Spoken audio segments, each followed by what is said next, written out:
Você aí acha que a beleza para mim e para você podem ser coisas diferentes? Você acha que o certo e o errado para mim e para você podem ser diferentes? E você acha que a verdade para mim e para você podem ser diferentes? Então, sinto lhe informar, você é um relativista. Então, nesse programa, a gente tenta explicar para vocês o que são intuições morais, se é possível ir além delas. Você sabe o que é isso, o que é relativismo? Você sabe qual é o contraponto ao relativismo? Tudo isso nesse vídeo agora.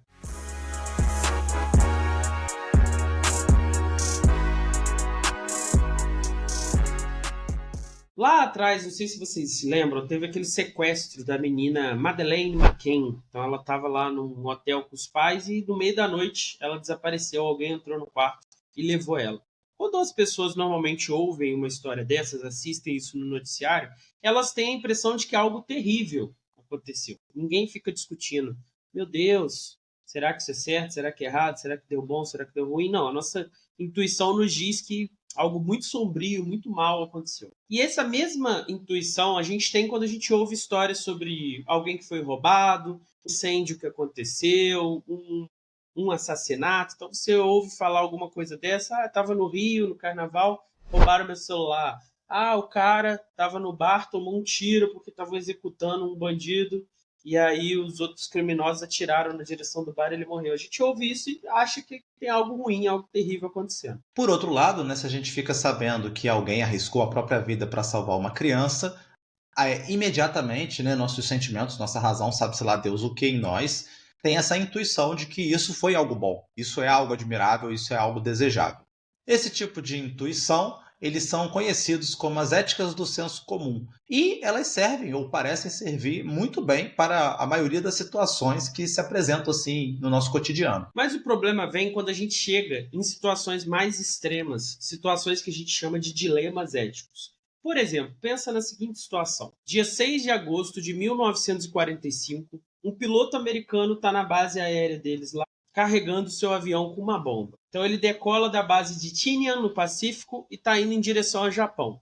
No porta-malas ele está carregando a famosa bomba Little Boy, que é uma bomba nuclear, a primeira que vai ser usada na história da humanidade. O impacto em Hiroshima foi esmagador, 100 mil pessoas morreram e no decorrer dos próximos dias ali, o Japão já se rendeu incondicionalmente e isso pôs fim, né, à Segunda Guerra Mundial. Ao analisar esse episódio, a gente tem duas intuições morais, porém elas são duas intuições morais conflitantes. De um lado, a gente vai ter a intuição de que jogar uma bomba e matar 100 mil pessoas é algo ruim.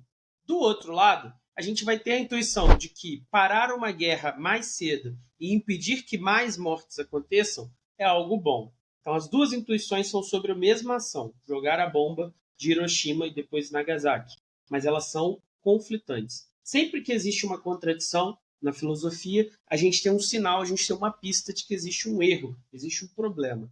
E esses problemas filosóficos é o que a gente tenta resolver argumentando. E aí, como que a gente concilia essas duas intuições? Esse tipo de conflito moral é muito comum. E para entender melhor isso, vamos pensar um outro exemplo. Você está lá, voltando do trabalho, no seu carro, e de repente você para no sinal vermelho e um morador de rua se aproxima. E aí, o que a gente deve fazer? A gente deve recebê-lo, esperar ver o que ele quer, dar dinheiro para ele, ajudá-lo nesse momento difícil que ele está, ou ao mesmo tempo nós vamos ter uma intuição de o que ele vai fazer com esse dinheiro, será que ele vai usar para alguma coisa errada, ou mesmo, será que ele vai vir aqui e vai tentar me assaltar? Então esse conflito está posto no nosso cotidiano. Aí você vai perceber na sua vida que, a não ser que você tenha uma regra muito clara e distinta, que você sempre deve dar esmola por algum motivo religioso, humanista, você vai ter ações contraditórias. Um dia você vai dar, outro dia não. Um dia você vai doar e não vai se perguntar para que ele vai usar o dinheiro, no outro você vai ficar, acho que ele vai usar para droga, não vou dar, acho que ele vai usar para droga, vou dar sim porque eu quero que ele se drogue. Então, no dia a dia, a gente não resolve essa questão. A gente vive de contradição em contradição.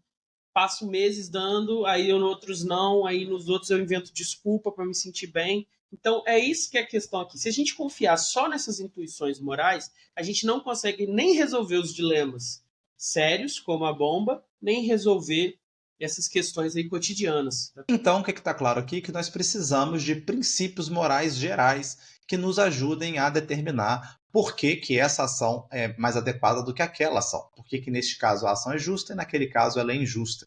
Porque nesse caso ela é corajosa e naquele ela é covarde. Então, se a gente consegue estabelecer esse princípio geral de ação, nós temos uma ferramenta para conseguir resolver esses dilemas que vão aparecendo no nosso cotidiano. Se a gente adotar o princípio utilitarista de causar o maior bem possível ao maior número de pessoas, a gente vai ter então um parâmetro para decidir o que é melhor ser feito aí. Então, tentar descobrir quais são esses princípios morais, né, que vão nos auxiliar na ação é uma das funções principais da ética. Então, se vocês abrirem aí a playlist do Não Precisa Copiar, vocês vão ver que nós temos vários episódios de ética, né? Os mais recentes são a ética de Kant, o pagode, mas tem episódio do pragmatismo, tem um episódio antigo lá da ética de Aristóteles.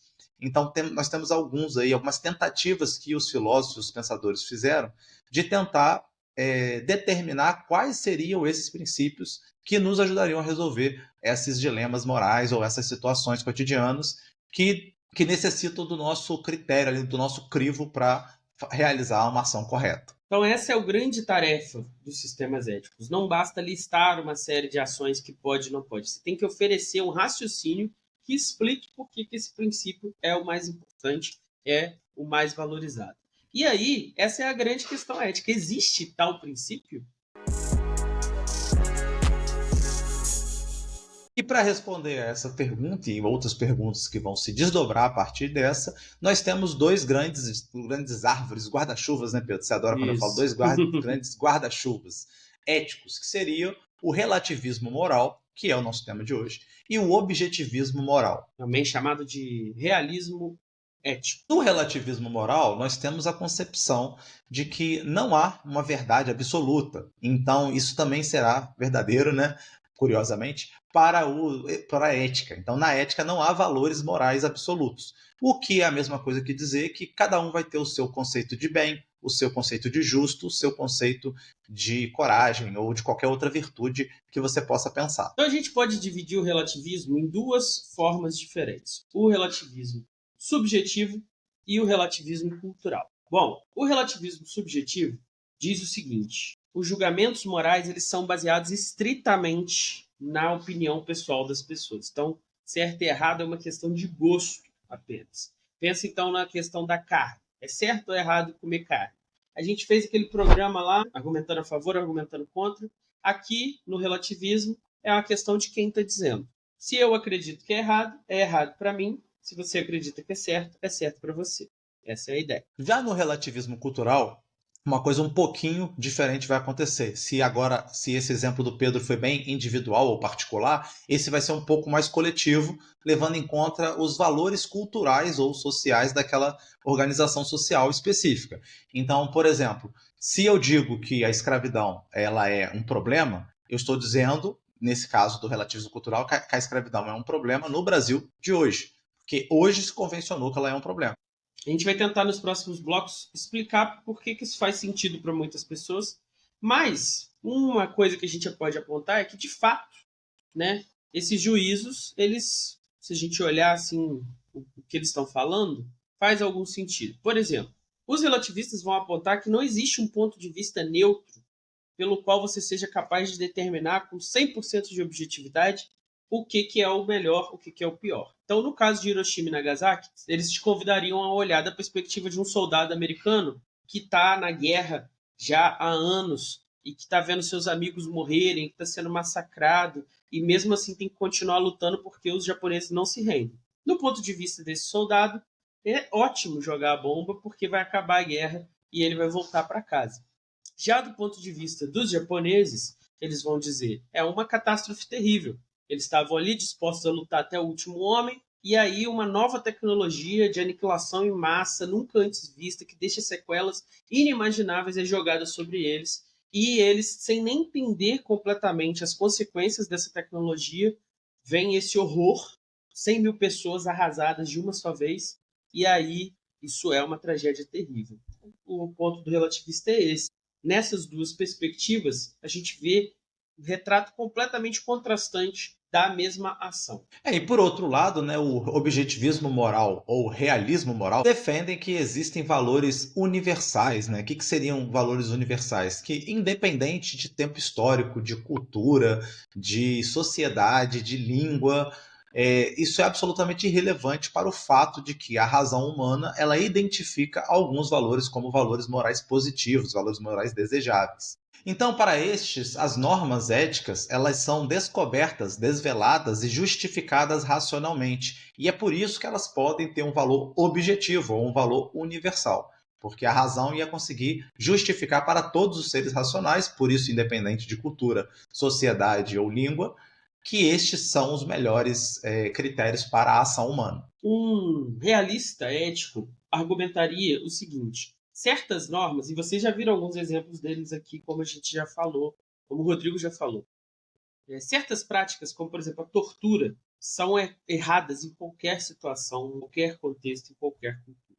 E o trabalho dos sistemas éticos é construir a argumentação convincente disso. Então, um princípio realista ético, por exemplo, são os direitos humanos, por exemplo, ou a regra de ouro, né? Dizer que não faça aos outros o que não quer que façam a você. Essas são a ideia de que existem certos princípios que são universais. E aí a grande questão é, se a gente omitir ou se a gente negar a possibilidade de construção dessa ética universal, ou dessa justificação de alguns princípios, regras, normas ou valores, como valores desejáveis por todos os seres humanos, desaparece também a própria noção de ética. Porque a ética é justamente você estabelecer qual é o comportamento adequado, qual é a destinação do ser humano, o que o ser humano deveria fazer.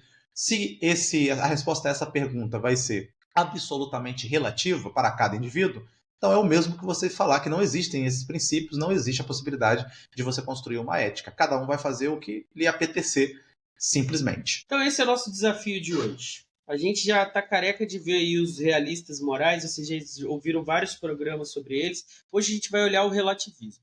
E existem vários autores relativistas, por exemplo, sofistas. A gente não vai olhar nenhum autor específico, a gente vai olhar um panorama geral. Assim, por que eles acham que as ideias deles fazem sentido e as principais críticas a esses relativistas.